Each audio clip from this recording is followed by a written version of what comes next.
నమస్తే welcome to 99 TV నేను Priyanka rich dad poor dad పుస్తకంతో ప్రపంచవ్యాప్తంగా గుర్తింపు తెచ్చుకున్న రాబర్ట్ కియోసాకి తరచూ డబ్బు సంపాదించడం కంటే డబ్బుని ఎలా ఆలోచించాలి అనే విషయంపై మాట్లాడుతుంటారు. తాజాగా ఆయన చెప్పిన ముఖ్యమైన పాఠం ఇప్పుడు ఆసక్తికరంగా మారింది. సాధారణంగా మనం సంపద అంటే ఎక్కువ జీతం, బ్యాంకులో ఎక్కువ డబ్బు, ఖరీదైన ఇల్లు, కారు అని అనుకుంటాం. కానీ కియోసాకి దృష్టిలో అసలు సంపద అంటే మన కోసం నిరంతరం ఆదాయం సృష్టించే ఆస్తులను కలిగి ఉండటం. ఈ ఆలోచనే ఆయన ఆర్థిక సిద్ధాంతాల్లో ప్రధానమైనది. కియోసాకి చెప్పే మరో ముఖ్యమైన విషయం కేవలం జీతంపై ఆధారపడటం ద్వారా నిజమైన ఆర్థిక స్వేచ్ఛ సాధించడం కష్టమని. జీతం మనకు ఆదాయం ఇస్తుంది, కానీ మనం పని చేయడం ఆపేస్తే ఆ ఆదాయం కూడా ఆగిపోతుంది. అందుకే ఆదాయం వచ్చే మార్గాలను పెంచుకోవాలని ఆయన సూచిస్తుంటారు.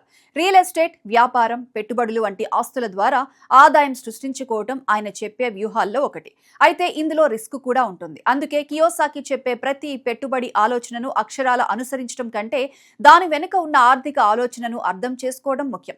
ఇటీవల ఆయన నీటి హక్కులపై చేసిన వ్యాఖ్యలు కూడా ఇదే ఆలోచనకు మరో ఉదాహరణ. భవిష్యత్తులో ప్రపంచానికి అత్యంత విలువైన వనరుల్లో నీరు ఒకటిగా మారొచ్చని ఆయన అభిప్రాయపడ్డారు.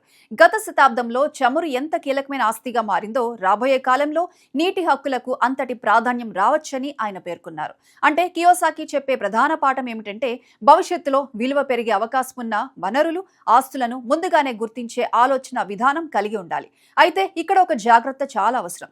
కియోసాకి ప్రముఖ ఆర్థిక రచయిత అయినప్పటికీ ఆయన చేసే మార్కెట్ అంచనాలన్నీ ఖచ్చితంగా నిజమవుతాయని చెప్పలేం.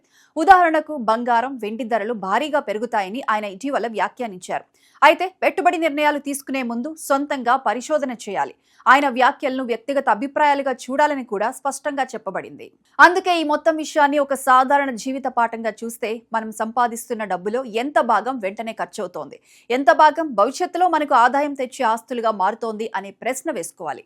నెల జీతం పెరగడం మాత్రమే సంపద పెరగటం కాదు. ఖర్చులు కూడా అదే స్థాయిలో పెరిగితే ఆర్థిక పరిస్థితి మారకపోవచ్చు. మరోవైపు ఆదాయంలో కొంత భాగాన్ని పొదుపు చేసి మన సామర్థ్యానికి తగిన రిస్క్తో దీర్ఘకాలిక ఆస్తుల్లో పెట్టుబడి పెట్టడం సంపద నిర్మాణానికి సహాయపడుతుంది. మొత్తానికి రాబర్ట్ కియోసాకి చెప్పే అసలు పాఠం త్వరగా ధనవంతులు అవ్వండి అనే సందేశం కాదు.